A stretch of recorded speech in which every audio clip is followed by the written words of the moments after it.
Sous un magnifique ciel bleu, ils lui disent de regarder. C'était un slime argenté ultra rare. C'était déjà le quatrième, et le type derrière l'arbre lui dit de ne pas attirer l'attention. Puis soudain, venu de nulle part, quelqu'un arrive en courant et crie au gars d'attendre. Mais le gamin bondit le premier, infligeant un coup critique au premier, puis au quatrième, puis au deuxième, encore un coup critique, puis au troisième, puis au quatrième. Comme ça, tout est mort.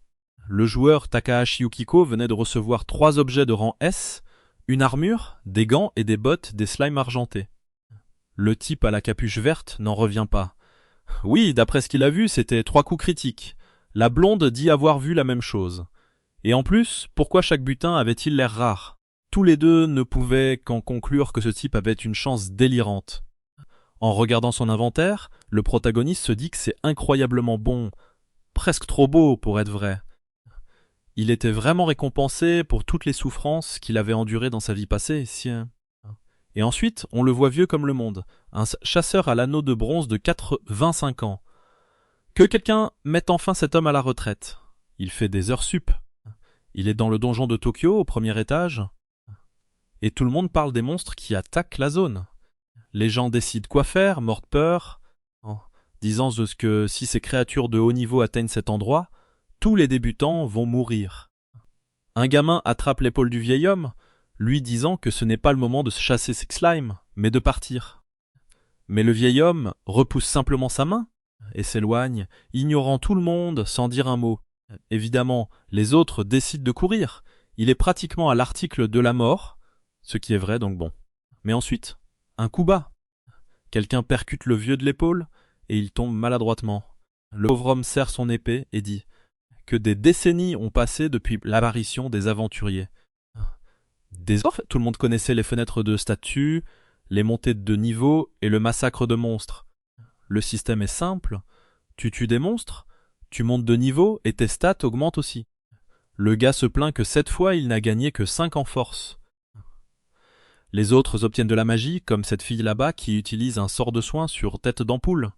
Ce n'était qu'un joueur normal, mais notre gars est le seul niveau 98 avec des stats inférieures à 5. Il dit qu'il a travaillé toute sa vie à tuer tous les slimes possibles. Il avait juré de ne jamais abandonner. Il a continué à chasser encore et encore jusqu'à atteindre le niveau 98, sans tuer rien d'autre que des slimes.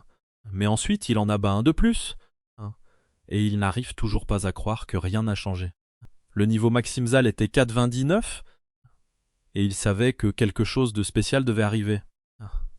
Il était impossible qu'il soit vraiment destiné à être un raté. Il fonce droit sur le slime, le frappe à main nue en hurlant à ce salaud de crever, le déchire avec une brutalité pure, allant même jusqu'à le mordre. Et à cet instant, il monte de niveau. Enfin, il atteint le niveau 99, en tremblant en disant que ceci est la grande récompense pour tout ce qu'il a souffert. Mais le système dit qu'il a gagné un point de force. Comme ça, son total grandiose atteint le chiffre impressionnant de 6. Le vieil homme n'arrive pas à y croire. Il frappe le sol, demandant si le monde se moque de lui. Toute sa vie n'avait-elle vraiment servi à rien? À cet instant, encerclé par les créatures, il décide qu'il n'a plus rien à attendre de ce monde. Les monstres annoncés commencent à apparaître et à se rapprocher de lui. Pour lui, pourtant, ce n'était pas grave. Sa vie avait été misérable de toute façon. Tout le monde l'avait humilié. Et il n'avait pas pu sauver sa mère, qui avait toujours pris soin de lui. Il avait même détruit les rêves de sa petite sœur. Enfin, cette vie maudite prend fin, avec lui transformé en slime, mort.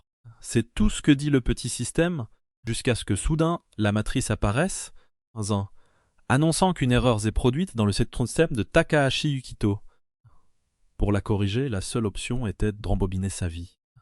En guise d'excuse du système, il a reçu un paramètre secret avec 9999 points. Sa vie prend fin, et il ouvre les yeux sur quelqu'un qu'il félicite. À partir de cet instant, il était un aventurier. Le protagoniste reste là, sans vraiment comprendre, en regardant autour de lui. Elle lui demande si quelque chose ne va pas. Il répond que non, se dirige vers le pilier, et se souvient que c'était le jour où il s'était inscrit pour la première fois à la Guilde des Aventuriers, le 15 mars. Il se souvient aussi d'un étrange message à propos d'un bonus qu'il ne comprenait pas. Il ouvre son statut et malheureusement il a l'air pareil que d'habitude. Au moins, il avait déjà ses 6 points de force, non? Ceux qu'il avait mis 4,25 ans à obtenir. Mais alors il remarque quelque chose d'étrange dans le coin inférieur droit de l'écran, fait défiler et se demande « c'est quoi ce bordel ?» Le gars avait 999 en chance. Il essaye de se calmer avant de paniquer, se demandant si la chance était même un véritable attribut dans sa vie passée. Pour lui, ça avait toujours semblé être une chose cachée que personne ne pouvait même voir, et malgré tout, il semblait insensé d'en avoir autant. Donc oui, l'homme qui avait passé 70 ans à chasser des slimes dans la pure souffrance avait maintenant une chance incroyable. Bon, ça ne coûte rien d'essayer, pas vrai? Alors il décide qu'il est temps de chasser des slimes. Au premier étage du donjon, il regarde autour de lui et voit les habituels. Petit bleu. Pour lui, ça lui donne presque l'impression d'être chez lui. Mais soudain quelque chose file devant lui, et il se demande si c'est bien ce qu'il croit. Un slime argenté ultra rare, le même monstre qu'il n'avait, vu qu'une seule fois en 70 ans de chasse au slime, et malheureusement, il s'était enfui immédiatement à l'époque. Cette saleté donne une quantité ridicule d'expérience, mais elle est connue pour fuir très vite. C'est pour ça que Takahashi s'en approche discrètement. Mais alors, venu de nulle part, une flèche se plante juste près de son pied. Il est sur le point d'insulter le salaud qui s'excuse au loin, mais il remarque alors que le slime agit bizarrement, regardant de tous côtés avec confusion. Il pense qu'il va s'enfuir, mais au lieu de ça, la créature se jette sur lui et il ne comprend pas trop. Le slime saute à nouveau, lance une autre attaque, et cette fois il contre-attaque, frappant droit dans le noyau, dans sa tête et brisant la créature. S'il y a bien une chose qu'il connaît, c'est le point faible d'un slime. Le problème, c'est que sa petite épée minable s'est brisée au premier coup. Maintenant, il va lui en falloir une nouvelle. Il pense déjà que rien n'a changé dans cette vie, quand une lueur dorée attire son regard. Il se retourne, stupéfait. Cette saleté avait laissé tomber une arme de rang S. Et maintenant qu'on sait qu'il est aussi chanceux, j'ai vraiment envie de savoir, est-ce que cette chance marche aussi avec les filles? Il est excité, disant que c'est un bon début, même si cette épée avait de fortes chances d'avoir une attaque brute, vu qu'elle venait d'un monstre assez difficile à toucher. Il a hâte de commencer la chasse, et c'est là qu'il repère 4 slimes argentés devant lui. Il se demande s'il rêve, et ces monstres le chargent. N'ayant pas le choix, il décide qu'il doit s'en occuper, frappe encore, infligeant un critique, puis un autre critique. Ce fut le moment où tout commença, quand cette pluie d'objets de rang S tomba au sol. Après ça, il continua à chasser pendant environ 1 heure de plus. Au total, il trouva environ 10 slimes argentés, quelque chose qu'il n'avait vu qu'une seule fois en 70 ans dans sa vie passée. En plus, la plupart lâchaient du butin rare, et le sac du gamin était déjà en train de se remplir. À ce stade, c'était indéniable. Sa chance était beaucoup trop forte. Il se laisse tomber dans l'herbe en souriant, disant qu'avec ce pouvoir, il pourrait enfin devenir quelqu'un, rendre sa famille heureuse, prendre soin de sa mère malade et aider sa petite sœur. C'est alors qu'il se souvient qu'il a une famille. Il se demande si elles vont bien. Cela faisait 70 ans qu'il ne les avait pas vues. Il veut rentrer chez lui et les revoir. À cet instant, je pensais qu'il allait trouver une excuse pour aller ailleurs. Mais non, nous voilà déjà là, face à la vieille maison, et il se demande même si c'était au 2e étage. Il passe devant maison après maison, jusqu'à ce que il voit le nom Takahashi devant l'une d'elles, rue 203. Il essaie de se calmer, prend une profonde inspiration et se dit que tout va bien. Juste au moment où il est sur le point de trouver le courage d'ouvrir, la porte s'ouvre d'abord, et sa petite sœur apparaît. Pauvre gars, il se trouve qu'il a une e-girl à la maison, que quelqu'un coupe les cheveux de cette fille avant qu'elle ne prenne le mauvais chemin. Malgré tout, il serre Nozomi dans ses bras, et elle veut savoir si c'est une sorte de blague, et s'il y a une caméra qui filme sa façon d'agir. Yukiko, lui, jure simplement que dans cette vie, il ne laissera personne lui prendre ce qui lui est précieux. Le bavard a déjà dit à sa sœur qu'il avait une super chance, et elle veut savoir si ça veut dire qu'ils peuvent sauver leur mère. Il répond bien sûr, tout ce qu'il a à faire, c'est travailler un peu plus dur. Mais dit un truc comme ça, et la vague de malchance arrive. Et effectivement, le lendemain, il vend cette montagne d'objets de rang S pour une fortune. Avec l'argent, le gars va à une vente aux enchères et balance 10 000 en liquide sur le plus rare des élixirs de guérison. Maintenant, nous sommes à l'hôpital. Un bon sang, parlons du gamin. QI 200. Voilà un protagoniste qui utilise vraiment sa tête. Sa mère, miraculeusement, ressemble à une femme normale. Pour une raison quelconque, ces derniers temps, je lis des histoires où les mères ressemblent à de vraies actrices. Elles demandent comment ils vont. Et le protagoniste répond que c'est lui qui veut savoir comment elle va. Nozomi lui tend de la nourriture, mais elle dit qu'il ne devrait pas gaspiller d'argent pour elle comme ça. Évidemment, notre garçon lui dit de plus s'inquiéter pour l'argent et dit qu'il a un petit cadeau. À cet instant, il sort la potion, et Nozomi dit qu'elle est fière de son frère, qui a gagné de l'argent dans le donjon et l'a acheté. Leur mère veut savoir comment il a réussi à gagner autant d'argent alors qu'il vient tout juste de devenir aventurier. Le garnement dit qu'il a eu de la chance, donc au moins il ne mentait pas. Et sans cérémonie, sa mère n'est pas du genre à traîner. Elle l'attrape et dit « Donne-moi ça ». Bon sang, en avale une grande gorgée et commence à briller en lâchant un Era. Il lui demande comment elle se sent et elle dit qu'elle se sent plus légère et qu'elle peut même mieux respirer. Il se met aussitôt à célébrer et sa sœur lui tape dans la main, puis il lui dit de manger enfin le pudding. Après l'élixir, ses symptômes s'atténuent, la maladie cesse de progresser et elle commence sa rééducation. Et avec ça, l'histoire est terminée les amis. À la prochaine vidéo. Je plaisante. On rentre à la maison. Mais qu'est-ce que ce gamin pourrait vouloir de plus? Il a déjà accompli tout ce dont il rêvait, sacré gosse. En vrai chad qu'il est, dès que sa mère s'est rétablie, il l'a remise dans son habitat naturel. Sa sœur est toute heureuse, mais il dit que ce n'est toujours pas suffisant. Cette potion n'avait été qu'une mesure temporaire. Elle ne pouvait pas guérir la maladie à 100%. Elle veut savoir ce qu'ils vont faire, et il répond qu'ils ont besoin d'une potion de rang L. Franchement, il n'en a même jamais vu. L, ça ne sonne pas comme un rang de loser.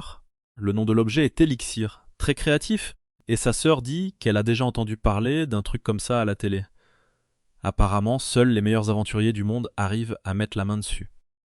Le pire, c'est que c'est un objet rare qui n'apparaît qu'aux étages en dessous du 50e. Ce qui veut dire que plus tu deviens fort, plus il est difficile à trouver. À moins, bien sûr, d'avoir 999 en chance. Et l'autre problème, c'est que l'objet est non échangeable, donc il ne peut l'acheter à personne. Sa sœur comprend que ça veut dire qu'ils devront l'obtenir eux-mêmes, et il dit que c'est exactement ça.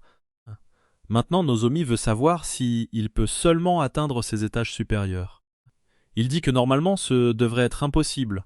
Sa mort serait comme celle d'un chien écrasé dans la rue. Elle tressaille. Mais il explique que normalement, c'est comme ça que ça se passerait. Après tout, la potion qu'il a donnée à leur mère n'était pas due qu'à la chance. Il avait aussi les connaissances de sa vie passée. Il sait où les élixirs apparaissaient car même s'il ne pouvait pas monter plus haut, il étudiait toujours chaque étage. Ce fichu traducteur m'a piégé. En fait, l'élixir ne tombe que des monstres au-dessus du 50e étage. L'exception, c'est le boss du 20e étage, le golem antique. Évidemment, le plus dur avec ce monstre, ce n'est pas seulement de le tuer, mais même de le trouver. En plus de ça, il est rare qu'il lâche l'objet, et c'est pourquoi presque personne n'est au courant. Dans sa vie passée, ce n'est arrivé qu'une seule fois, mais à en juger par la tournure actuelle des choses, ça ne devrait pas être impossible pour lui. Nozomi dit qu'il a cette tête coupable de quelqu'un qui prépare un truc louche, et lui dit de boire de l'eau en disant qu'elle sait qu'il peut réussir tout ce qu'il décide de faire. Le protagoniste explique qu'il y a une chance, mais qu'il doit d'abord préparer quelques petites choses, parce qu'il existe toujours une façon plus efficace de résoudre les problèmes. La première chose dont il a besoin, évidemment, c'est d'équipements de grande qualité. Son épée de rang S s'accompagne d'un sale malus de 30% de raté. Sa sœur arrive et lui demande s'il va au donjon, et il répond oui. Elle pense que c'est risqué et lui dit d'acheter une armure, puisque le gamin porte pratiquement 3 chiffons. Mais il explique que ses stats sont trop basses pour ça. C'est vrai, maintenant que j'y pense, ses attributs sont encore beaucoup trop faibles. D'accord, il a une chance folle, mais comment diable est-il censé régler ça? Takahashi aimerait connaître la réponse lui aussi. Pour l'instant, sa seule option est de continuer à farmer et de voir ce qui arrive. Au moins, il a obtenu quelques compétences qui l'aident à se battre. Nerozomi lui dit que s'il veut devenir plus fort et utiliser une armure, il doit augmenter ses stats, et elle mentionne quelque chose à propos du 15e étage. Il confirme en disant oui, c'est là que se trouve la couronne d'Alice, un monstre rare qui lâche un fruit miraculeux. Sa sœur lui souhaite bonne chance, lui donne la nourriture et lui dit d'être prudent. Je ne sais pas pourquoi, mais cette famille est beaucoup trop heureuse. D'un instant à l'autre, une météorite va s'écraser sur cette maison. Maintenant, nous sommes dans la forêt avec des plantes carnivores qui dévorent des insectes, et notre protagoniste ressemble vraiment à un personnage secondaire dans cette tenue en lambeaux. Le donjon d'Alice, évidemment, est entouré de plantes, et le plus gros problème, c'est qu'il est extrêmement facile de s'y perdre. Le bon côté, c'est que comme c'est l'un des premiers étages, beaucoup d'aventuriers y sont déjà passés, et il existe même une carte parfaitement détaillée de tout l'endroit. Il marche un moment et atteint un endroit qui devrait, en théorie, être le nid. Les arbres ont l'air normaux quand ils restent immobiles, mais si tu lances une pierre sur l'un d'eux, en théorie il bouge. À cet instant, la créature se dresse pour l'attaquer, mais il s'y attendait déjà, disant qu'au coup a touché, en plein dans le mille, infligeant encore un critique. Tant que tu sais d'où viennent les attaques surprises, cet endroit n'est pas si difficile. Évidemment, après en avoir tué une, ce salaud obtient immédiatement un butin rare.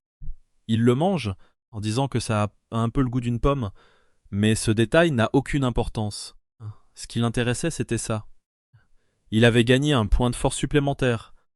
Ces fruits étaient extrêmement rares, donc normalement, ce n'était pas une stratégie viable de les farmer, simplement pour augmenter ses attributs. À moins, bien sûr, d'être un salaud avec 990, 9 en chance, capable de passer toute la journée dans le donjon à obtenir des butins, et à les manger, encore et encore.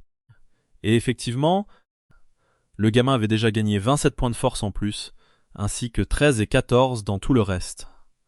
Bon, je retire ce que j'ai dit, problème réglé pour lui.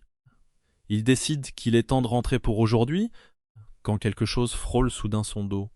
Il se retourne, surpris, et quelqu'un l'avertit que ce n'est pas un bon endroit pour chasser. Deux types avec les visages les plus dignes de confiance du monde lui demandent qui il est, mais Yukihito comprend immédiatement que ces salauds ne sont pas des aventuriers du tout, ce sont des pisteurs. L'un d'eux, mordant sa cheville, se moque en disant que le gosse gâté avec son équipement coûteux est fichu. L'autre lui dit de tout lâcher et de dégager s'il veut vivre. Mais alors, venu de nulle part, l'un d'eux se retrouve face contre terre. Qu'est-ce qui vient de se passer ? Le protagoniste est ravi parce que quelque chose s'est activé correctement. Le gars avait utilisé une technique appelée piqûre B, quelque chose qu'on apprend qu'au niveau 25, donc oui, il était largement au-dessus de Yukito. En théorie, piqûre B est une frappe inévitable, c'est pourquoi elle inflige 30% de dégâts en moins. Mais le protagoniste avait équipé la larme de slime, un objet avec une chance sur 3 de réduire de moitié les dégâts reçus. Comme la frappe avait déjà touché faiblement puis avait été divisée par 2, elle n'a pratiquement rien fait. Sans sa chance, il aurait eu un trou dans le ventre, mais la chance est justement ce qu'il a à revendre. Maintenant, le petit gars, haut à peine d'1 mètre et fou de rage, veut savoir comment Yamada a pu être mis à terre d'un seul coup, et Yukihito lui dit de se rendre. Peut-être qu'il lui pardonnera. Mais le gars hurle de ne pas le sous-estimer, affirmant qu'il est mortel à longue distance. Yukihito accepte, disant très bien alors. Puisqu'il ne peut pas se battre à longue distance, rendons ça équitable. Il ouvre le système, sort un bâton, et déclare qu'ils vont se battre loyalement. Toute la zone est remplie de plantes, et le type à la grosse tête est confus, se demandant quel genre d'arme c'est. Le protagoniste explique que c'est le bâton de l'absurde, quelque chose qu'il a récupéré sur l'une de ses créatures. Le gars a instantanément l'impression d'avoir déjà gagné. Le bâton de l'absurde était rare, certes, mais complètement inutile. Il déclenchait des sorts aléatoires, et la plupart étaient nuls. 40% de chance d'échouer, 30% de lancer un sort débutant, 20% de s'infliger un malus, et seulement 9% de produire quelque chose de correct. Bref, il ne servait à rien. Maintenant, il n'avait plus qu'à attendre pour réclamer la victoire. Il commence à préparer une boule de feu. Sûr qu'avec son équipement magique et ses 50 de puissance, le combat est déjà terminé. Et bon sang, regardez-moi ce truc. La boule de feu est énorme, plus grande que lui. Il la lance droit sur le protagoniste, qui se tient juste là en bâillant, disant « Enfin, tu es fini !» Puis Yukito pointe son bâton vers le sol et boum, la fin des dinosaures lui tombe droit dessus. Le protagoniste lève simplement le bras, bâton pointé vers le ciel, et soudain sa boule est bien plus grosse que celle de l'autre. Elle s'écrase et l'écrabouille. L'homme n'encaisse pas le choc, tombe à genoux et tente de ramper pour fuir, balbutiant en demandant comment Yukito a réussi à invoquer une météorite. Mais c'est terminé. Un autre coup s'abat dans son dos, le brûlant complètement, même si, en vérité, il s'était déjà pissé dessus avant. L'explosion. Le souffle creuse un cratère dans toute la forêt, et le pauvre gars se retrouve dans un état que personne ne devrait voir. Le mauvais côté, c'est qu'il a poussé le bâton de l'absurde si loin qu'il s'est brisé. Yukito soupire, s'excusant auprès de l'âme du gars et de son ami grassouillet, en disant que malheureusement, sa chance était simplement trop forte. Mais alors, il s'arrête, se rappelant que ces types étaient des criminels. Il ne pouvait pas simplement les laisser allongés là. Alors il attrape quelques branches, ligote ces salauds et les traîne à travers la forêt. Ce fou furieux les livre directement à la police. C'est vrai, il était déjà en train de sortir, non? Il avait même réussi à caser une quête bonus. Le lendemain, il se présente à la guilde en disant qu'il cherche une mission, mais la réceptionniste lui dit aussitôt que la police a déjà tout signalé et le félicite d'avoir abattu les bandits. En récompense, elle fait sonner une petite cloche, le félicite à nouveau et dit qu'il a maintenant été promu au rang argent. Kikido est complètement perdu.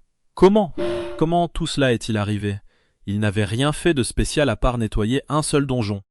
Dans ce monde, atteindre le rang argent n'a rien de facile. Il faut d'innombrables donjons et des années d'efforts. Il faut tuer des hordes de monstres et rassembler toutes sortes d'objets pour contribuer. Et seulement alors, on est autorisé à progresser. La réceptionniste explique qu'il s'agit d'une récompense spéciale pour avoir capturé 2 membres du Bras Rouge. Il sait exactement qui ils sont, l'une de ces organisations de fouineurs qui infestent d'innombrables donjons, et elle lui dit que grâce à cette contribution incroyable, il a gagné l'équivalent nécessaire pour passer argent. Le protagoniste comprend que rencontrer ces 2 types et choisir de les livrer à la police au lieu de laisser leurs cadavres derrière lui en valait la peine. C'était presque comme s'il avait pris les meilleures décisions possibles. Il prend l'insigne, et la femme se dit qu'elle attend avec impatience ses futurs exploits. C'était parfait pour lui, car maintenant qu'il était rang argent, il pouvait aller jusqu'au 30e étage, et vu que la créature qui portait l'élixir qu'il voulait se trouvait au 20e étage, il avait enfin ce qu'il lui fallait. Aussitôt, c'est exactement ce qu'il demande. La femme, cependant, lui dit d'y aller doucement. Il venait tout juste de passer argent. N'était-ce pas trop tôt pour viser les niveaux plus difficiles? Il la remercie pour son inquiétude, mais évidemment, il va le faire. Il est ravi d'avoir monté de rang bien plus tôt que prévu. Peut-être que c'était encore un effet de sa chance. Alors qu'il quitte l'association, un vieil homme l'arrête, lui demandant un instant de son temps. Yukihito demande ce qu'il y a, et l'homme veut savoir s'il est celui qui a vaincu les gangsters. En voyant les 2 idiots affichés sur le mur, le protagoniste l'admet. Oui, ces salauds ont essayé de l'attaquer par surprise. Soudain, le vieil homme se met à trembler, les larmes brillant dans ses yeux, et remercie le garçon de tout son cœur. Il arrache l'une des affiches et dit que ces ordures avaient assassiné son fils. Même la police n'avait pas réussi à les trouver ni à les arrêter, mais enfin, ils avaient été vengés. Yukihito dit qu'il n'a rien fait de spécial, qu'il faisait simplement son travail d'aventurier. Mais le vieil homme éclate en sanglots, disant qu'il peut enfin assister aux funérailles de son fils et leur dire qu'il a été vengé. Sur ce, l'homme s'éloigne, tandis que Yukita réalise que c'est la première fois depuis sa vie précédente que quelqu'un le remercie pour quelque chose qu'il a fait dans un donjon. C'était vraiment différent. Alors que sa vie commençait enfin à s'améliorer, il se souvint d'une évidence douloureuse. Il était mort vieux parce que l'essainte de créatures qui avaient envahi la terre était bien plus fort que la plupart des chasseurs. Il se demande s'il peut faire quelque chose, mais revient vite à la réalité. Il venait à peine de commencer à farmer et à devenir plus fort. Il ne pouvait encore rien y faire. Alors il se gifle pour se reconcentrer. Avant tout, il devait s'assurer que sa mère reste en bonne santé.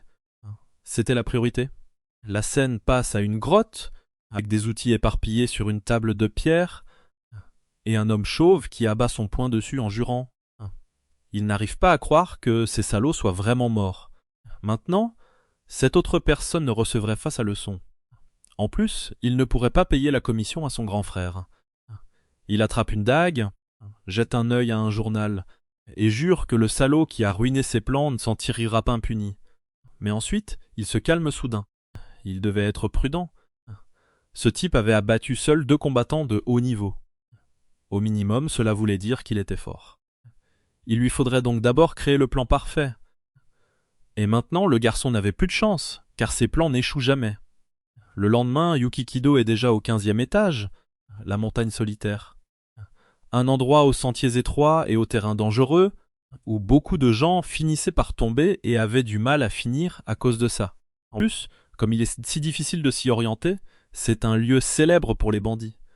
Mais avec sa chance, il sait qu'il ne tombera pas. Il plante son épée dans la paroi, saute et se hisse vers le haut, atteignant le sommet de la montagne, juste au moment où un aigle fond sur lui.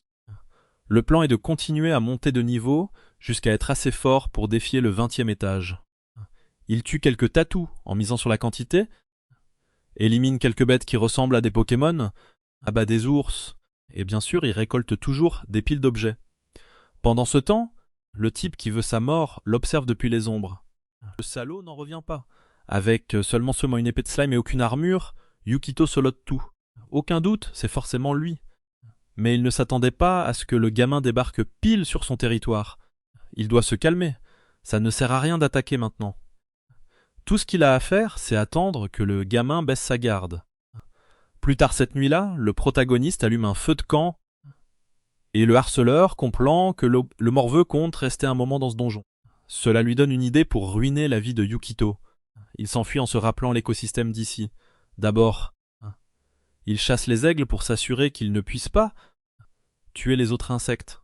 Ensuite, il déverse des tonnes de nourriture pour ceux qui ressemblent à des sauterelles d'ombre, qui commencent à évoluer, dévorant tous les autres monstres et en faisant apparaître encore plus. Elles continuent à se multiplier et à la 4e vague, il est certain que le plan est sans faille.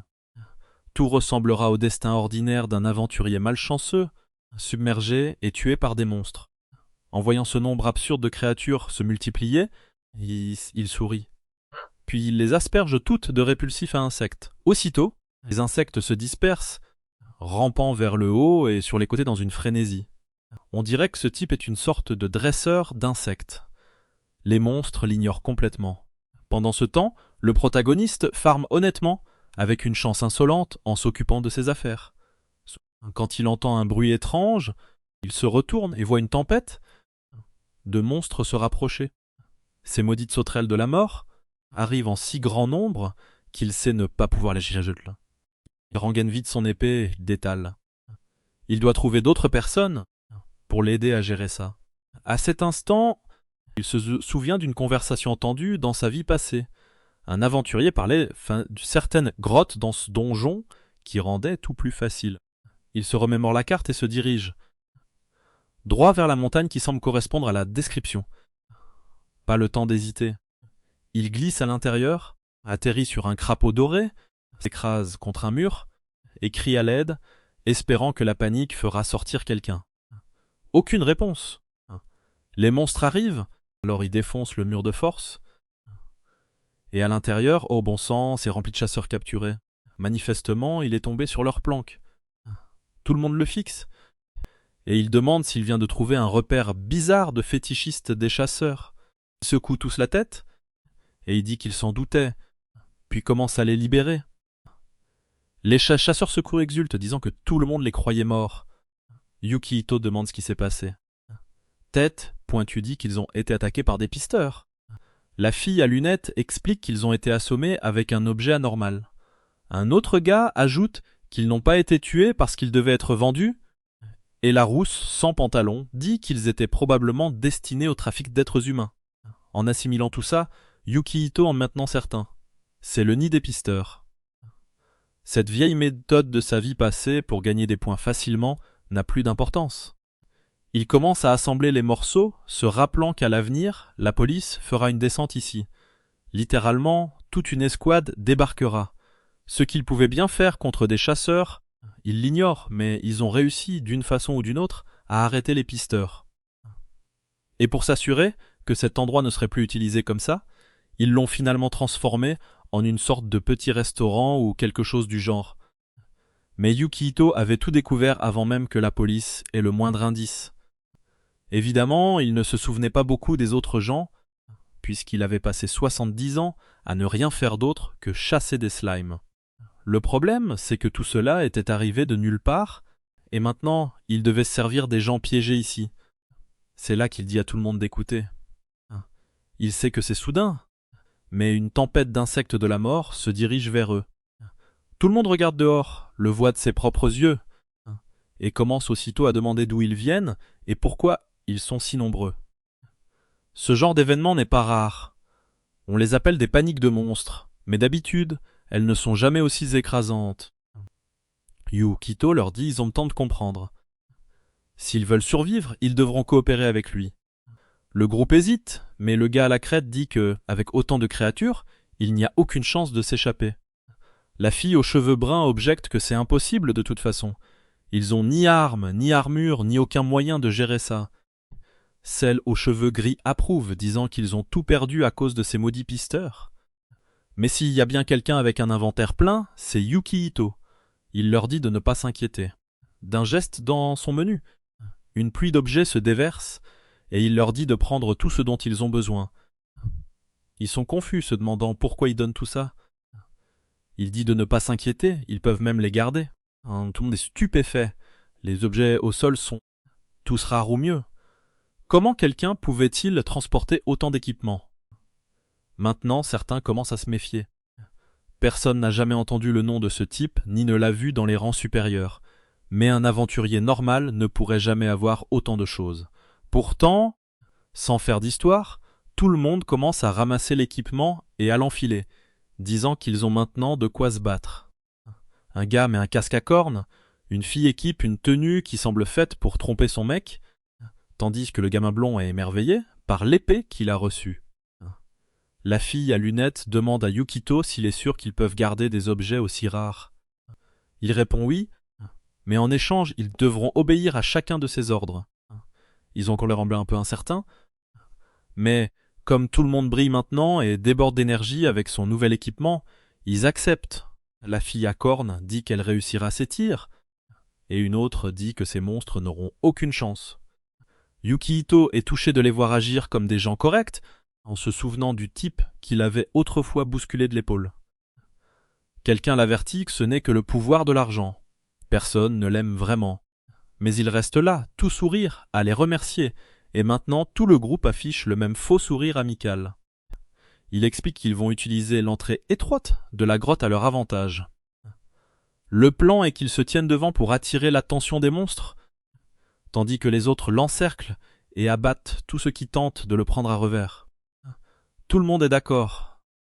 Il sort son épée et leur dit de se préparer au combat, ce qui veut dire en gros rester planté là, puisque les monstres chargeaient depuis une demi-heure mais n'étaient toujours pas arrivés. Et bien sûr, au moment où je dis ça, l'un passe juste sous ses pieds, un autre est abattu. Des boules de feu volent, une autre entaille traverse l'air, une fille lance de la magie dans le ciel, et toute la montagne est encerclée. Le problème, c'est qu'il y a tellement de créatures qu'ils ont du mal à les canaliser, et elles ont commencé à ronger la grotte elle-même. À l'entrée, les choses deviennent tendues. Le groupe fatigue, et la vague ne s'arrête jamais. Yukita comprend que le plan du passage étroit ne suffit pas à lui seul. Il n'y a aucun moyen de tous les arrêter. Et pile à ce moment, le plafond commence à trembler. Il dit à tout le monde de tenir bon, de ne pas rompre la formation, mais le plafond se fissure complètement. Maintenant, il n'y a plus aucune formation. Tout le monde court dans tous les sens, chacun pour soi. Ou pas, puisqu'ils sont dans une grotte et il n'y a pas vraiment de place pour s'enfuir. Le protagoniste remarque un puits de mine abandonné tout près, instable mais toujours là. De l'autre côté, il remarque aussi de la dynamite qui traîne. Les pisteurs avaient très probablement prévu de l'utiliser pour agrandir la zone, mais maintenant, il pouvait s'en servir lui-même. J'adore à quel point les insectes sont humbles. Pendant qu'il avance, la ramasse et la fixe. Ils attendent juste patiemment. Puis il ordonne à tout le monde de prendre la dynamite, et ces insectes s'avèrent être les créatures les plus amicales de la planète. Oh, attendez, juste parce que j'ai dit ça, certains devant encaissent déjà des coups. Il n'était pas censé y en avoir aussi qui tombaient d'en haut. Yukihito dit qu'ils ont combattu désespérément ces créatures pendant des heures, jusqu'à ce qu'à un moment, il ne reste plus qu'une section triangulaire de la grotte, avec un trou qui s'ouvrait derrière. La fille dit que leurs seules options sont de sauter et mourir, ou d'avancer et mourir. Même un gars à cornes portant le plus lourd fardeau qu'un homme puisse porter admet qu'il n'en peut plus. Yukihito regarde en arrière et dit qu'il ne voulait pas régler les choses de cette manière, mais que c'est la seule option qui reste. Il appelle tout le monde, demande la dynamite, et le groupe décide simplement de lui faire aveuglément confiance. Son inventaire est plein à craquer, et il sait que les monstres peu intelligents ciblent généralement celui qui semble être la plus grande menace. Comme c'est lui qui en a tué le plus, cette cible, c'est lui. D'autres ennemis arrivent du côté de la rousse, et Chu se lamente, en disant qu'il n'y a plus nulle part où fuir. C'est alors qu'il donne l'ordre à tout le monde de s'échapper, et le chaos éclate pendant qu'ils se précipitent dehors. Pendant ce temps, Yukihito leur dit de courir sans lui. Il va s'en charger, et ils peuvent lui faire confiance. La tempête d'insectes fonce droit sur lui, et il se dit que dans cette vie, il faut prendre des risques. Mais enfin, tu as 9999 en chance, salaud. Quel risque tu prends vraiment ? Avec un visage impassible et sans aucune honte, il allume 13 bâtons de dynamite et saute de la montagne, faisant ses adieux au monstre. Mais le système l'avertit alors. Ses chances de faire exploser correctement les explosifs sont réduites de 50% parce que sa maîtrise est basse. En plus de ça, ces objets sont mal rangés, ce qui réduit encore les probabilités. Ça a quand même marché. La caverne se remplit d'une lumière aveuglante et tout explose. Les insectes qui avancent par le milieu continuent de foncer vers Yukihito, qui perd l'équilibre parmi les rochers, mais il parvient à trouver un chemin d'une pierre à l'autre en plein air. En même temps, il tranche les derniers piliers qui soutiennent la caverne, faisant tout s'effondrer. Malgré tout, le chef de l'essaim est encore vivant, la créature le charge, mais Yukihito utilise la technique piqûre bestiale et inflige un critique parfait. Le salaud sourit pendant que tous les autres le fixent, incrédules, se demandant si le gamin a vraiment tué la bête en plein vol. Le protagoniste, cependant, se soucie plutôt de s'accrocher au mur et de ne pas tomber dans l'abîme. Bon sang, même 990, 9 en chance ne pouvaient pas le sauver cette fois. Ou peut-être que si, bien sûr que si. Salmon lance une corde et le tire vers le haut. Sérieusement, quand même, pourquoi faut-il 8 personnes pour hisser un gamin de 50 kilos ? Résultat final, la montagne est démolie avec une pile infinie de cadavres d'insectes. Quel qu'ait été le pari, Yukihito en est sorti vainqueur. La rousse est folle de joie. Son ami dit qu'il est incroyable qu'il s'en soit sorti sans la moindre victime. Même les PNJ dessinés comme des gribouillis sur Feint célèbrent pendant que le système annonce qu'il a exterminé un nombre ridicule d'insectes. Il reçoit le titre d'exterminateur qui augmente ses dégâts contre tout insecte de 20% et il gagne aussi 3 niveaux, ce qui franchement semble nul.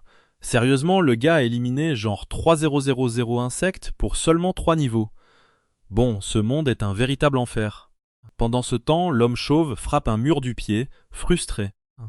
Il n'a même pas encore affronté directement le protagoniste et il a déjà perdu 2 fois.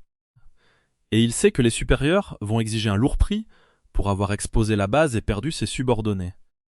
Tout est la faute de ce salaud. Venu de nulle part, il prend une gorgée de sa boisson, fracasse la bouteille contre le mur et grogne qu'il va le tuer maintenant. Même si cela signifie sacrifier sa propre vie. Très bien alors, voyons ce qu'il va faire. Parce que notre protagoniste se dirige vers le donjon et tous les regards sont braqués sur lui. On dirait que les gens qui l'a sauvé ont répandu des histoires, et maintenant c'est lui la star. Le destructeur de montagnes, Yukigo. Tout le monde sait qu'il a sauvé d'innombrables personnes, et maintenant tout le monde veut l'inviter dans son groupe. Mais il nous fait son Jinwoo de solo leveling. Il dit qu'il préfère jouer en solo. Il ne peut pas prendre de compagnon, car cela ne ferait que rendre l'obtention de l'élixir plus difficile. En combat, la répartition du butin est aléatoire. Lors de cette chasse aux insectes, il a compris qu'avoir plus de gens dans l'équipe réduisait en fait la qualité de ce qu'il recevait. Malheureusement, aussi incroyable que soit sa chance, elle n'était pas omnipotente. Son plan est donc d'y aller seul. Ensuite, on le voit, chez lui entouré d'un banquet. Merci beaucoup. Sa mère et sa sœur sont tout sourire. Ce sentiment nostalgique de bonheur remplit la pièce, tandis que sa sœur dit qu'elle sait qu'il se dirige vers le 20e étage et que sa mère s'inquiète. Seuls 15% des gens y parviennent et le nombre de morts est élevé. Le protagoniste lui dit de ne pas s'inquiéter. Il est le vrai deal, tandis que sa mère le supplie de ne pas trop se pousser. Il se souvient qu'elle reniflait la serviette et dit qu'il s'inquiète plus pour sa santé qu'autre chose. Sa sœur le remercie, sa mère rit et ils se mettent tous à faire des œufs. Il avale une gorgée d'eau, dit qu'il part à la recherche de l'élixir, et réga 2 encore. Et maintenant, nous voilà enfin au 24e donjon des piliers. Expliquez-moi ça, 50 images de lui en train de manger et de discuter avec sa sœur, puis soudain il est dans le donjon, courant partout et tranchant tout ce qui bouge. Les créatures là-bas sont de type inorganique. Elles n'ont aucune pitié pour les aventuriers. Si elles en ont l'occasion, elles te tuent instantanément. Il court quand une gargouille fonce sur lui depuis le côté, mais il pivote brusquement et frappe avec son épée. Il continue de foncer plus profondément jusqu'à ce que il se retrouve enfin face au golem. Au début, le plan est simplement d'observer ses schémas et d'apprendre comment le monstre se déplace.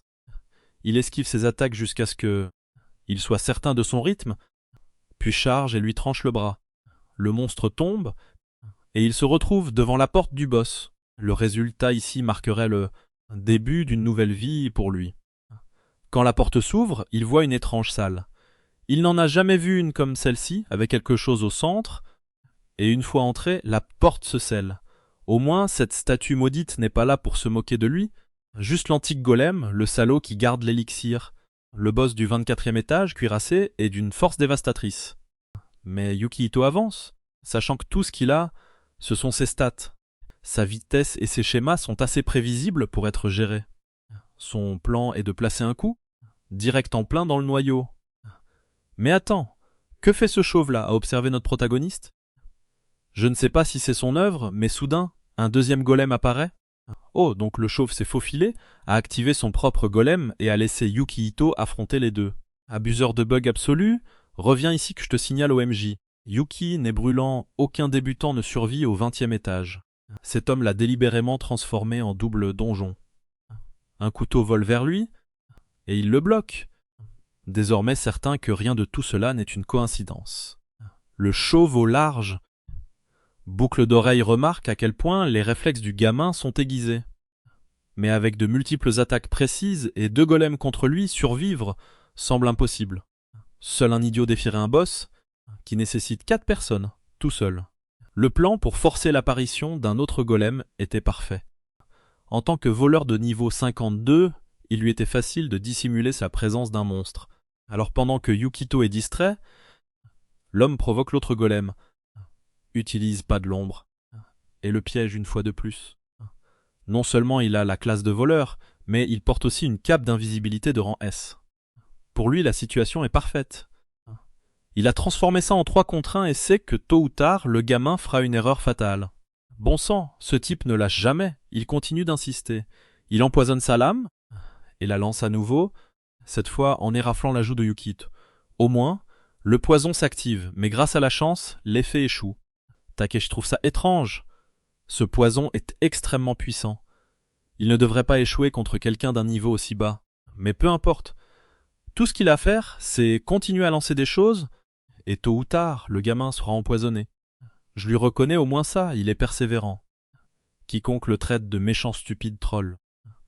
Il lance des bombes, piège les piliers, installe des barrières électriques, des bombes fumigènes, tout ce que vous voulez. Il brûle toutes ses ressources. Pendant ce temps, le protagoniste est juste là, du genre « laissez-moi tuer mon petit golem ici, s'il vous plaît ». Takashi place tellement de pièges en bas que même lui ne peut plus y rester. Il est forcé de rester en hauteur. Mais alors l'un des golems frappe le sol et son expression change. Yukito lui demande s'il en a fini avec tous ses tours bon marché. À cet instant, Takashi comprend que le gamin savait peut-être tout depuis le début. Tandis que Yukito ramasse une dague au sol, il l'appelle à descendre et à rejoindre le combat. Les choses sont plus intéressantes ici. Takashi est choqué. Comment le gamin a-t-il seulement pu le localiser alors qu'il est enveloppé d'invisibilité et utilise la classe de voleur? Yukito explique que la capacité de base des guerriers est l'intuition. Contre lui, ce genre de choses ne fonctionne pas. Takeshi n'est pas idiot. Il dit qu'avec le faible niveau de Yukito, l'intuition seule est loin de suffire. Évidemment, le protagoniste a probablement juste eu de la chance. Mais Yukito sourit en coin et dit « Et si je mentais? Qu'est-ce que tu vas faire, quitter la salle ?» À cet instant, Takeshi décide que ça suffit. Il dégaine 2 dagues et charge. Le protagoniste le bloque de front et le repousse, déclarant qu'ils vont maintenant voir qui restera debout le dernier. J'ai vu quelqu'un commenter là-dessus et je dois être d'accord. Vu que c'est une histoire chinoise, il ne manque pas une fille géante imposante. Il y a toujours une de ces puissances dans les œuvres chinoises.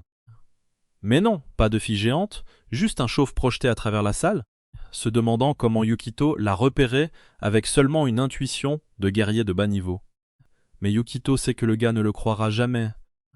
La vérité, c'est que l'intuition est vraiment la compétence de base qu'il a reçue, et elle fonctionne grâce aux probabilités.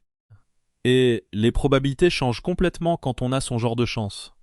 Sa mini-carte montre absolument tout. Les pièges, les piliers, les monstres, où se trouve Takashi, tout ce qu'il a installé. Le voleur avance, admettant que le gamin est impressionnant pour un niveau aussi bas. Yukikido le remercie pour le compliment et l'échange sincère continue tandis que les golems se dressent tout près. Takashi perd la tête, disant qu'avec son agilité, ce n'est qu'une question de temps avant que Yukito prenne un coup propre, et effectivement il en place un poignardant le bras du protagoniste. Au moins Yukito parvient à résister à la paralysie. Takashi le félicite même pour ça, demandant comment diable il continue à résister aux altérations d'état. Yukito se glisse sur le côté, essayant de passer derrière lui pour frapper. Mais Teikishi n'est pas lent. Il esquive, bien sûr. Puis Yukito active piqûre bestiale, une attaque au taux de réussite garanti. Mais le salaud contre avec danse du papillon, esquivant tout et créant une illusion. Teikishi explique que la seule façon d'échapper à un coup garanti est l'évasion parfaite. Il envoie 2 autres coups vers Yukito, et l'un touche sa jambe. Teikishi sourit. Ce n'est plus qu'une question de temps avant que le garçon s'effondre. Et puis, comme prévu, le golem tire un laser. Mais comme Yukikido vient de prendre un coup à la jambe, il trébuche et s'accroupit, esquivant le tir par accident. Takashi éclate de rire, criant que c'est le 20e étage, plein de surprises. Il continue d'esquiver le boss, d'esquiver le gamin, attendant le moment où Yukikido finira par s'épuiser. Il bondit pour porter un autre coup, et Yukikido bloque, en essayant de trouver une solution. Et juste à ce moment, il ressent une douleur étrange. Il s'est laissé distraire de la mini-carte et a marché droit dans l'un des pièges. Takashi jubile. Enfin, le garçon est tombé dans l'un d'eux. Maintenant, il est temps d'en finir avec cette histoire au 20e étage. Il déclenche une frappe acérée du scorpion. Le protagoniste essaie de bloquer, mais il est projeté en arrière, violemment contre le mur. Bon sang, je pensais que ça allait être plus facile.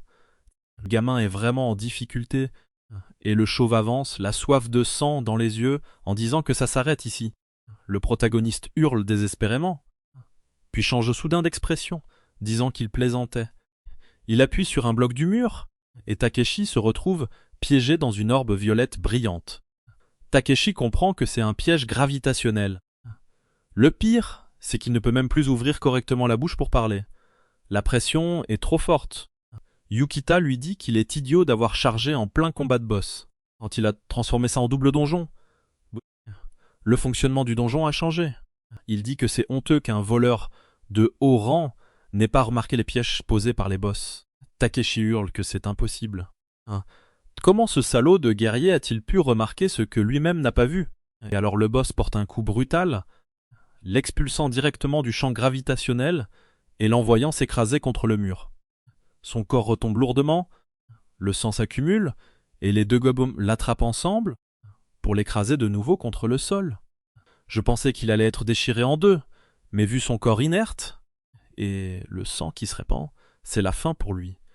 Il meurt en se demandant comment c'est possible, tandis qu'Yukito sourit et dit que dit la constitution d'un guerrier.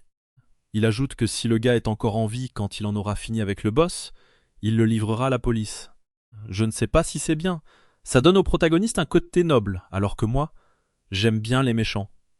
Mais en même temps, avec sa chance ridicule, il sera forcément récompensé, donc ça vaut peut-être le coup. Mais attendez, j'ai parlé trop vite.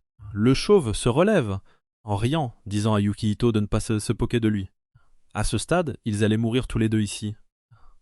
Il enfile un gilet bourré de dynamite, disant qu'il y en a assez pour faire s'effondrer tout l'endroit. Yukihito lui dit d'arrêter sa folie, mais il continue juste à rire, déclarant que c'est la fin pour eux deux. Sans bâton de dynamite s'allumant, et le donjon commence vraiment à s'effondrer. Yukihito essaie de se protéger, mais le sol se fend sous ses pieds, et il tombe dans l'abîme. Vu qu'il a 9999 en chance, cette chute doit forcément le faire atterrir quelque part, avec un artefact extrêmement rare. En levant les yeux, il compte combien d'étages il a traversé en tombant. Incroyable, il y a vraiment une chambre cachée. Et bien sûr, le golem le suit en bas. Cette histoire ne laisse personne souffler. Il faut toujours tout gérer. Yukihiko comprend que le salaud l'a piégé ici-bas. Mais il remarque alors juste derrière lui un étrange coffre doré. Évidemment, c'est un trésor secret. Le seul problème, c'est que les deux golems sont aussi descendus, et dans cette chambre étroite, il n'y a nulle part où esquiver. Sa meilleure option est de tout miser sur ce coffre. Il fonce droit dessus. Un golem frappe. Il glisse, se prenant une entaille au genou, s'accroche au bras de l'autre, et se propulse vers le coffre. Mais chance ou pas, il encaisse quand même un lourd coup en travers du corps, projeté dans les airs, son épée tournoyant, avant de s'écraser contre le mur. Il se réjouit que ses côtes ne soient pas brisées, seulement pour comprendre qu'un autre coup de marteau arrive déjà. Il fait désespérément un pas de côté, l'évitant presque. Non, en fait, il se prend le coup. Bon sang, les jambes du gamin sont transformées en spaghetti bolognaise. Doucement, golem. Mon gars est censé être le chanceux. Comment est-on censé survivre à un truc pareil? Il frappe lui-même le sol, se demandant quel genre d'enfer c'est. La douleur est atroce, et il a envie de vomir. Mais il refuse d'abandonner. Le coffre est juste là, et bam, un autre coup écrasant. Maintenant, il ressemble beaucoup trop à un certain Jinwoo. Pourtant, il repense à ses 70 ans d'agonie pure et se dit que c'était pire. Même sans jambes, il se traîne vers la lueur, disant qu'il n'abandonnera pas maintenant, et ouvre le coffre. Avec sa chance, ce bracelet devait être ridiculement surpuissant. Il sourit devant, l'objet juste, au moment où un golem arrive derrière lui, tandis que l'autre charge un laser. Il le passe à son bras et dit que ce n'est pas encore fini. L'objet qu'il a reçu était un bracelet de téléportation. Et devinez ce qu'il fait? Évidemment, il le téléporte, mais au hasard, pas un point fixe. Bien sûr, comme toujours, il y a des bêtises de probabilité d'activation. Oh non, les chances baissent de 35%. Il n'y a que 15%. Mais attendez, il a 9999 en chance. Est-ce que ça va marcher? La main touche, et évidemment ça marche. Du drame pour rien. Quoi? Je pensais que ça allait l'envoyer dans l'au-delà ou un truc du genre, mais non. Il réapparaît juste derrière le golem, les jambes broyées, en enfonçant sa lame droit dans son point faible. Mais cette histoire ne laisse jamais rien être facile. Le monstre pivote, le percutant d'un coup d'épaule et tirant un laser massif qui déchire l'endroit. Même le protagoniste se plaint, disant que ce combat est beaucoup trop dur. Laissez-le gagner enfin. Mais l'objet est complètement abusé.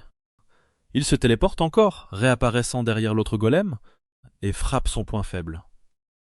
Puis le vert se penche en arrière, le projetant vers le violet, qui prépare un coup de marteau. Encore une téléportation, encore une entaille au poing, faible, et il frappe de nouveau. Il commence vraiment à placer des coups maintenant. Les monstres ont une santé absurde, pivotant et échangeant des attaques sans arrêt, tandis que Yukito abuse encore et encore de la mécanique, passant de l'un à l'autre, sans arrêt. Les golems commencent à perdre la tête tandis que des fissures se propagent sur leurs cristaux. coup après coup, téléportation après téléportation, tout ça, alors qu'il n'a plus de jambes. C'est là que je remarque qu'il ne peut littéralement pas toucher le sol. Il combat en plein air, refusant d'abandonner. S'ils veulent sa mort, il va falloir qu'ils essaient beaucoup plus fort. Mais les deux golems chargent depuis des côtés opposés, et Yukihito dit que c'est comme ça qu'il va finir. Il disparaît, faisant frapper le ver droit dans le noyau du violet, le fissurant grand ouvert. Au même moment, Yukihito apparaît au-dessus, active piqûre bestiale, et inflige un coup critique parfait. En fait, c'est quoi un critique parfait? Un critique n'est-il pas déjà parfait? C'est redondant. Bref, il tire son épée et charge le deuxième golem, disant que sa détermination n'est pas encore terminée, et tranche profondément, déclenchant un ultime couleur arc-en-ciel. Il commence à perdre connaissance, et le bracelet se fissure aussi, comme un bibelot de supermarché qui supplie d'être rechargé. Mais le système déclare que Yukito a vaincu le golem antique et un autre golem antique. Comme il y en avait deux, il reçoit 2 élixirs. Magnifique. Un pour sa mère et un pour lui puisqu'il lui manque les jambes. Sans hésiter, il avale le sien d'un trait. Une lueur verte remplit la chambre. Son corps se restaure complètement et il est de retour à 100%. L'autre élixir repose en sécurité dans sa main. Parfait. Le système annonce ensuite que, parce qu'il a rempli des conditions spéciales, il a obtenu de nouveaux titres. Survivant donne plus 10 en endurance, tueur de géants donne plus 20 en force et champion de la justice ajoute plus 10 en dextérité. Il les range dans son inventaire en souriant, disant qu'il est temps de partir, avec une série de bons et de téléportation, c'est beau. Il remonte hors du gouffre, mais quand il atteint la surface, ce salaud de chauve a disparu. Enfin, pas disparu. Il s'est fait exploser avec 100 bâtons de dynamite attachés à la poitrine. Voilà comment ça se passe. Il ne reste rien de lui. Enfin, j'espère. Au moins, maintenant, il avait cet objet de rang mortel, et le gamin était fier, ouvrant la porte en disant que cette tape était terminée. Après ça, il est allé directement à la guilde, a signalé tout ce qui s'était passé, et leur a même montré le tissu qu'il avait récupéré. La réceptionniste s'est aussitôt précipitée dehors pour appeler le maître de guilde, qui est venu le remercier et lui a demandé s'il accepterait de faire une interview et tout ça. Mais Yukihito s'en fichait complètement. Il voulait seulement apporter l'élixir à sa mère. Adieu les amis, Tangelo Kosas Meora le cotasseur. Dans les rues, pourtant, les choses étaient différentes. Tout le monde le reconnaissait maintenant, et il y avait même un panneau d'affichage avec son visage placardé dessus. Il arrive chez lui, ouvre la porte, et ses 2 filles sont juste là. Il montre à sa mère qu'il lui a apporté la vodka la plus puissante de toutes. À l'hôpital, le médecin confirme la maladie de Yuki est complètement guérie. Tous les deux ont du mal à y croire, mais le médecin dit que c'est normal vu la rareté d'un élixir. Toute la famille s'étreint, la mère tenant la main de Yukito et le remerciant. Submergé par l'émotion, il la remercie de l'avoir élevée, se souvenant de l'époque où il n'était qu'un misérable vieillard obligé de la regarder mourir sans pouvoir rien faire. Nozomi intervient, leur disant d'arrêter d'être dramatique et de rentrer. Ce n'était pas l'endroit pour ça. Elle l'avertit ensuite qu'il devrait surveiller ce qui l'entoure. Qu'est-ce qui se passe? Soudain, tout plonge dans les ténèbres. Quelqu'un observe depuis la fenêtre, s'approche en disant quelle tragédie c'est. Venu de nulle part, un homme blond apparaît, remarquant combien il est triste qu'une famille aussi admirable soit maintenant noyée dans le chagrin. Le seul réconfort, dit-il, c'est qu'ils sont déjà à l'hôpital. Puis il dit à voix haute, « Nous avons fait de notre mieux, mais malheureusement, nous n'avons pas pu la sauver. » Comme ça, dit-il, la famille n'aura pas d'autre choix que de l'accepter. La cause de la mort serait simplement indiquée comme une crise cardiaque. Il semble que cet homme ait arrêté le temps pendant qu'il se préparait à frapper la sœur de Yukito, mais Yukito intervient. Le blond se fiche de stupeur, tandis que Yukito exige de savoir ce qu'il croit faire. L'homme essaye de comprendre comment Yukito peut bouger maintenant, et le protagoniste insiste, exigeant qu'il explique pourquoi il est là. C'est là que la reconnaissance le frappe. Cet homme, du moins en théorie, est le grand héros, l'aventurier le plus puissant, classé numéro 1. L'homme dont le monde dépend pour être sauvé. Le blond sourit, le confirmant. Il se présente Boyama Cosmolite. Profession, Eros, rang LGBT, regardez juste l'insigne. Yukihito demande pourquoi il attaque Nozomi. Mais le héros insiste que c'est lui qui pose les questions. Il veut savoir pourquoi Yukihito peut bouger à l'intérieur de la barrière du néant. Cela ne devrait être possible que pour quelqu'un qui a déjà fait l'expérience de la mort. Autrement dit, il n'y a qu'une seule explication. Yukihito doit lui aussi être un régresseur. En entendant ça, Yukuko devine aussitôt que l'homme en est à sa deuxième vie. Light l'admet, puis explique que puisqu'ils sont tous les deux dans cette situation, la solution est simple. Il est seulement venu éliminer les risques qui pourraient détruire le monde. Yukihito ne comprend pas. Quel rapport sa sœur a-t-elle avec la fin du monde? Light explique qu'elle est l'un des facteurs à cause de l'influence négative qu'elle exercera sur son futur mari. Yukihito se souvient de l'homme qui était censé l'épouser et ne comprend pas. Light précise que cet homme est quelqu'un d'extrêmement important à l'échelle mondiale. Et l'effondrement de son mariage déclenchera des conséquences négatives telles que il abandonnera les expéditions de donjons, les monstres ne seront plus contrôlés, et le monde souffrira. Donc Nozomi, indirectement, en serait la cause. Et c'est pour ça, dit Light, qu'elle doit être éliminée. Il veut seulement savoir si Yukihito comprend son explication. Mais Yukihito lui dit que le passé n'est pas la même chose que l'avenir, ce qui est logique. Il a déjà changé les choses. Il a remboursé les dettes de leur mère, ce qui signifie que Nozomi ne sera jamais forcée à se prostituer et ne rencontrera jamais cet homme. Cela seul signifie que l'avenir a changé, donc Light n'a aucune raison de la tuer. Light hoche la tête, mais dit ensuite que malheureusement, au lieu de s'appuyer sur des théories, il est plus simple d'agir maintenant et d'effacer l'incertitude. Le protagoniste dit qu'il ne laissera pas cela arriver, tandis que le blond lui demande de ne pas agir ainsi. Il ne voulait pas tuer le garçon. Il insiste sur le fait qu'il fait seulement ça pour sauver des gens. Alors pourquoi Yukihito refuse-t-il d'accepter que sa mort réduirait le nombre de victimes? Yukihito lui dit de sortir immédiatement de là, mais le blond répond qu'il a une idée. Si Yukihito veut qu'elle vive, il devra le vaincre au combat. Le protagoniste demande pourquoi, et le blond dit que c'est parce qu'il veut voir à quel point Yukihiko est vraiment spécial.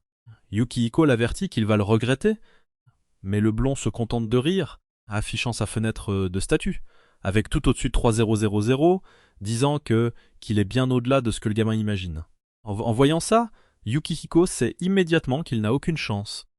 Le blond s'approche, lui disant qu'il doit désormais comprendre qu'il n'est pas assez fort pour la protéger. Il explique que les règles de ce monde fonctionnent comme dans l'autre, ce qu'un régresseur devrait déjà savoir. En activant l'aura de son épée, il demande « La sœur va-t-elle mourir ou Yukihiko va-t-il se battre ?» Le pauvre gamin hésite, ses chances de victoire sont presque nulles. Il pourrait essayer de fuir avec la téléportation, mais ça ne ferait que gagner du temps.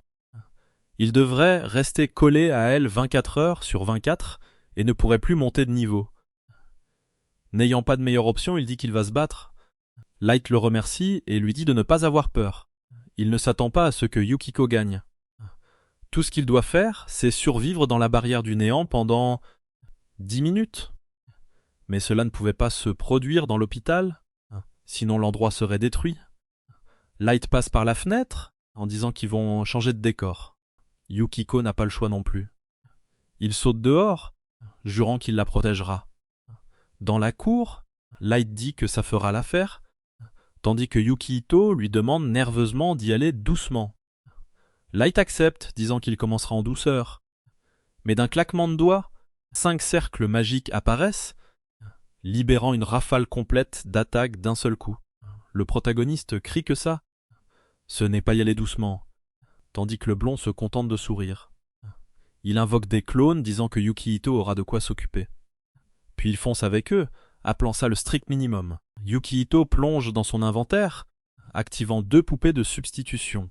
Ils absorbent le coup de Light, même s'il est quand même projeté en arrière. Light complimente sa préparation, mais l'avertit qu'une défense pure ne le maintiendra pas en vie pendant 10 minutes. C'est là que Yukita sort le bâton de l'absurde, invoque une météorite, et déclare qu'il sait exactement comment gérer ça. Puisque les objets peuvent être utilisés en même temps, il a ses propres avantages. La météorite s'abat droit sur le soi-disant héros, mais ce petit morveux blond survit sans une égratignure. Impossible que ce type subisse de vrais dégâts. Comme prévu, il sort de la fumée, expliquant que sa régression lui a donné la compétence barrière du néant. Et à en juger par cette météorite lancée grâce au bâton, Yukito doit avoir une sorte de capacité liée à la chance ou à la manipulation des probabilités. Le protagoniste remarque que les clones disparaissent, stupéfait que le blond ait compris si vite. Light dit que c'est évident, vu la façon dont Yukito se bat et les objets qu'il transporte. Yukito suppose qu'il doit voir la chance comme une capacité de pacotille, mais Light secoue la tête. Il admet que la chance est utile, mais insiste sur le fait que ce monde est rempli de choses irrationnelles, de défis qu'aucune chance ne peut surmonter. Et maintenant, il va prouver à Yukito qu'il fait partie de ces choses qui ne peuvent pas être surmontées par la chance seule. Il invoque le mage de l'eau, le mage des plantes, un titan de feu, et une horde de créatures pour l'encercler. Yukito répond qu'il savait déjà que la chance ne réglerait pas tout, mais qu'il a aussi remarqué quelque chose d'intéressant. Quand Light a montré son statut, Yukito a remarqué que sa chance était à 0. Il ne voulait rien faire d'imprudent devant sa famille, mais maintenant il n'a plus le choix. Qu'est-ce qu'il prépare? Il se souvient de sa mère et dit que quoi qu'il en coûte, par n'importe quelle méthode, par tous les moyens, il fera en sorte que ça n'arrive pas. Tandis que Blana continue de déchaîner une rafale, disant que cette fois, il va tout donner, le monstre de feu charge aussi, et Light dit à Yukita de lui montrer de quoi cette prétendue chance est capable. Le protagoniste attend que les attaques se rapprochent, puis ouvre son inventaire et équipe le bracelet de téléportation. Il savait qu'il n'y avait qu'une seule option ici. Le système effectue une vérification rapide. Succès, et il disparaît. Je pensais qu'il allait faire un mouvement complètement fou, mais non. Il s'est juste téléporté pour fuir. C'est quoi ce bordel? Après toute cette montée en tension, il se barre. Light le poursuit en volant, faisant remarquer que l'objet entre les mains du garçon est très pratique. Même si c'est dommage, sa propre magie de vol suffit largement à le rattraper. Yukito se téléporte encore, disant qu'il est curieux de voir ce que Light peut vraiment faire. Le protagoniste se jette au milieu d'une foule de passants, innocent, et déclare que si Light est vraiment un héros, alors il ne tuera pas ces gens. Un coup de folie? Mais Light ferme les yeux et admet que oui, il est un héros, et que son devoir est de protéger les gens. Leur faire du mal serait un crime impardonnable. Il claque des doigts, s'empêchant d'utiliser de la magie à grande échelle. Pour de vrai, il va se battre honnêtement. Il rengaine son épée en disant que même sans grand sort, ça ne l'arrêtera pas. Bon sang, ce gamin blond a donc des principes. Pour quelqu'un qui vient d'essayer d'écraser le crâne de Nozomi, c'est un sacré retournement. Yukiguro commence à reprendre confiance, pensant que ses chances de survie augmentent, et sort son bouclier pour se préparer. Light sourit, disant qu'il a l'habitude de combattre des gens comme ça, c'est des adversaires qui pensent que se servir de civils pour lui faire peur fonctionnera. Il s'avère qu'il ne bluffait pas. Les flèches qui volent autour déviennent loin des civils tout en continuant à poursuivre Yukihito. Une flèche frappe le bouclier, ricoche, et traverse un bâtiment en explosant. Light explique qu'à mesure que l'apocalypse approche, des monstres déguisés en humains commencent à apparaître. Les pisteurs se multiplient et le crime s'intensifie. Tout cela devient normal. Mais Yukihito continue simplement de courir, en criant que dans sa vie passée, il n'a jamais rien vu de tout ça. Il était trop occupé à farmer des slimes. Light dit que c'est dommage. Tu aurais dû voir comment le monde a sombré dans un chaos total. Il dit même qu'il espérait qu'en tant que régresseur, il pourrait bien s'entendre. Yukito répond que malheureusement, ce n'est pas lui qui empêche cela d'arriver. Il bloque un autre coup, se fait projeter contre un mur, et se force lentement à se relever, admettant qu'il devient difficile de combattre dans un espace aussi serré. Light commence à dire quelque chose, mais Yukito attrape un skateboard qui traînait à proximité et file, faisant des figures en partant. Light se contente de rire, disant que c'est drôle qu'il pense vraiment pouvoir s'échapper. Il conjure un mur de lumière sur le chemin de Yukihito, lui coupant la route, et au moment où Yukihito s'arrête, Light apparaît derrière lui, prêt à frapper. Yukihito jette un coup d'œil sur le côté, repère un pilier, et murmure que le timing est parfait. Il le frappe du pied, l'envoyant s'effondrer, en disant que c'est maintenant leur de la contre-attaque. Light a l'air inquiet. Non pas parce qu'il va se faire écraser, mais parce que la voiture d'un civil se trouve derrière lui. Il est forcé de faire taire l'effondrement. Yukihito le félicite, disant qu'il est vraiment un gentil héros. Light répond que, bien sûr, sauver les gens, c'est ce qu'il fait tous les jours. C'est alors que Yukihito dit qu'il veut voir combien il peut vraiment en protéger. Des étincelles jaillissent, se propageant dans le réseau électrique de la ville, de l'eau jaillit du sol, et des explosions s'allument. C'est quoi ce bordel? Le protagoniste se transforme en terroriste maintenant? Light est plus calme que lui. Pourtant, il est forcé d'invoquer un dinosaure pour éteindre les flammes, avec de l'eau, tandis que Yukiko déclare que ça ne suffira pas. Les arbres de toute la rue sont en feu, le sol s'ouvre en un cratère, et Light ne comprend pas comment tout peut se briser en même temps.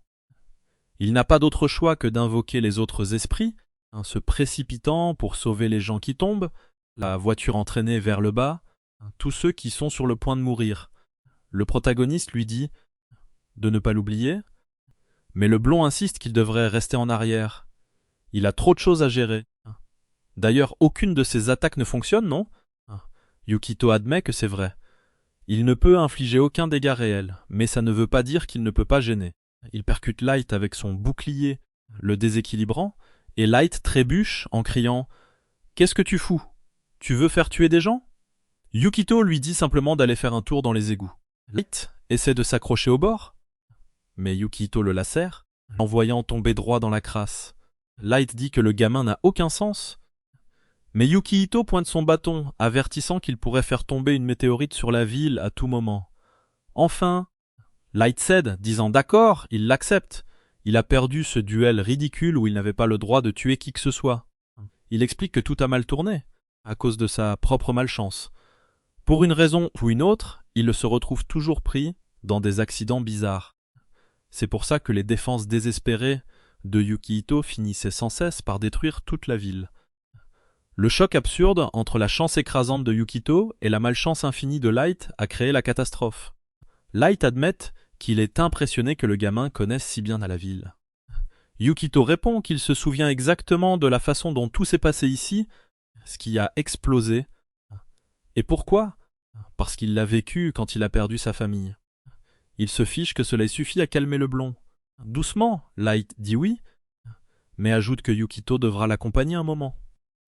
La barrière du néant allait disparaître bientôt, et Light devait tout réparer, ce que Yukihito ne pouvait pas faire. Il lui dit aussi de retourner à l'hôpital pour arrêter le désastre de Cursorborn. C'est peut-être le nom du prétendu fiancé de Nozomi? Le protagoniste est confus. Light précise qu'il parle du désastre qui va frapper l'hôpital. Puisque Yukihito est un régresseur, il devrait déjà le savoir. Mais Yukihito insiste qu'il n'en a aucune idée. Light fronce les sourcils, pensant qu'il plaisante, mais Yukihito reste sérieux. Il ne sait vraiment pas. Light dit que c'est impossible. Comment un régresseur pourrait-il ne pas savoir? Yukihito explique qu'il a passé 70 ans à ne rien faire d'autre que chasser des slimes. Light se dégonfle, lui disant qu'il va devoir trouver un plan. « Qu'est-ce que tu comptes faire ?» demande-t-il. Le protagoniste admet qu'il n'a aucun plan. Il ne sait même pas comment tout ça est censé fonctionner. Alors Light décide d'expliquer. Quand la barrière du néant tombera, Yukihito devra courir droit vers l'hôpital. Une fois là-bas, il commencera à comprendre. Yukihito ne comprend toujours pas, mais Light lui dit simplement de suivre les ordres et ajoute qu'il reviendra bientôt. Mais il l'avertit de ne rien faire d'imprudent, sinon les conséquences seront graves. Bon sang, le gars a parlé encore et encore, a dit plein de choses, n'a rien expliqué, puis il est parti. N'ayant pas vraiment le choix, le protagoniste utilise la téléportation et la ville redevient normale.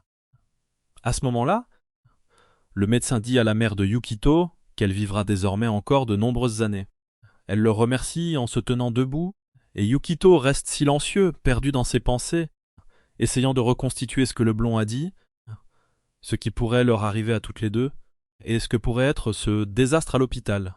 Le simple fait de savoir qu'un danger plane sur elle le rend malade. Il décide qu'il doit les faire sortir le plus vite possible. Sa mère demande s'il devrait prendre de la nourriture, mais il dit non. Il vaut mieux rentrer tout de suite à la maison. Une fois rentré, il leur préparera quelque chose lui-même. Il les presse de se dépêcher, de se préparer. Elles trouvent ça étrange, mais acceptent et partent. À cet instant, Yukihito décide d'enquêter et de comprendre ce qui va se passer. Il se dirige vers les toilettes, enfile la cape qu'il a prise à Tenchi, le manteau d'invisibilité de rang S, et se dit que cela doit être quelque chose dont personne ne parle, quelque chose de caché dans une partie de l'hôpital accessible à seulement quelques personnes. Il ouvre la porte pour sortir, et un patient proche sursaute, se demandant si un fantôme vient de passer. Dans l'ascenseur, il continue de se demander ce qu'est censé être ce désastre de Cursorborn.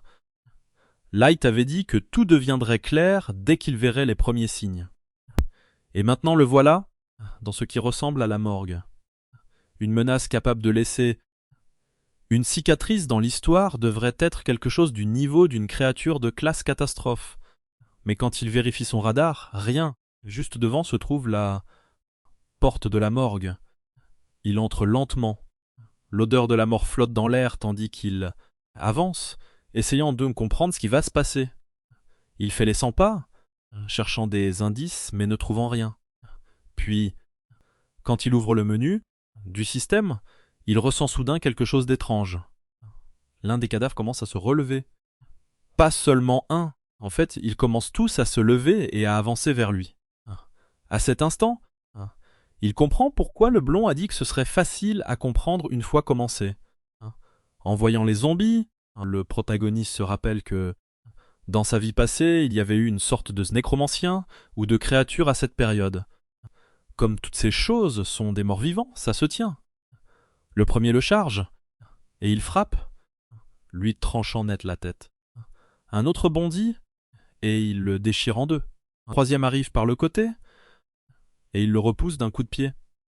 Dans sa vie passée, ces créatures avaient été traitées par un rituel approprié, mais ici personne ne le sait encore. Il va devoir improviser. Au moins cette malédiction ne se propage pas aux humains, donc il n'a pas à s'inquiéter des morsures. Les créatures sont stupides, il suffit de leur lancer une chaise, et elles titubent, confuses, en venant vers lui une par une. Tout en bloquant un côté, il avance, décapitant un autre, tranchant encore, en écrasant un avec une table, jusqu'à ce que la plupart soient à terre. Oh, en fait, il installe une barricade en laissant quelques-uns de l'autre côté. Puis il remarque quelque chose. L'un des corps porte un collier en or. Cela veut dire que c'était autrefois un aventurier de haut rang. Mais en tant que zombie, il ne leur reste aucune de leurs capacités. Il en achève un autre, mais soudain, la porte derrière lui tremble. Il jette un regard en arrière. Deux autres entrent. Il tranche facilement le coup du premier. Mais quand il s'apprête à frapper l'autre, il s'arrête. Le système ne la marque pas comme ennemie rouge, donc elle n'est pas morte.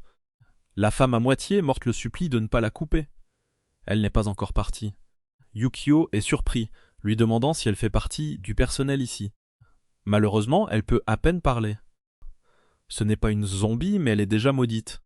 Sans les bons outils et objets, elle ne survivra pas. Maintenant, il hésite.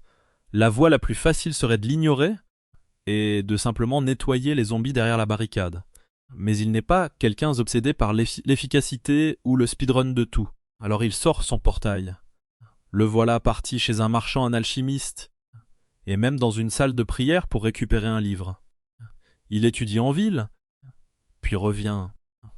La femme est toujours effondrée là. On dirait que la téléportation fige aussi le temps. Mais à voir le violet qui s'étend sur ses doigts, la malédiction a progressé. Il prend une goutte de son sang, la met dans une fiole et commence à mélanger tous les objets qu'il a rassemblés. D'après le texte, il suffit de les combiner et de commencer le rituel.